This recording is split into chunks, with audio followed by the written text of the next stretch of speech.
espectacular, sí señor.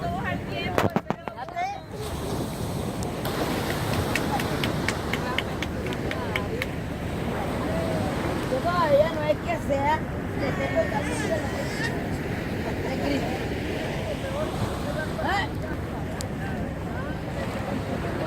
Espérate que se me caen los pantalones. Ay, bueno, vamos a poner más acá. Me toca cargar con ellos porque esta es parte del milagro que Dios mandó para que yo esperara. Esto, yo siempre he sido apática, pero siempre he tenido respeto por los cristianos. Cuando mi hijo nació, Joan, Rima siempre fue sana, gloria a Dios. Tuvo sus abuelos, la luz de sus abuelos, la luz de los ojos de sus abuelos. Joan siempre me nació enfermo y una vez yo salía para la clínica corriendo y una hermana evangélica me vio y me dice, no vas, tráeme lo que yo le voy a dar.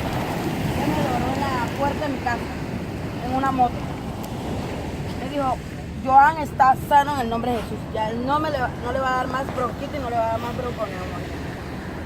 Y así fue, mi hijo desde entonces le da gripa, pero no es como antes, que eso cada vez que veía a alguien con gripa, él iba corriendo a la clínica. Después muchos hermanos me iban visitando, siempre los rechazaba. Mauricio me hacía la invitación, yo como cascarrabia decía que no.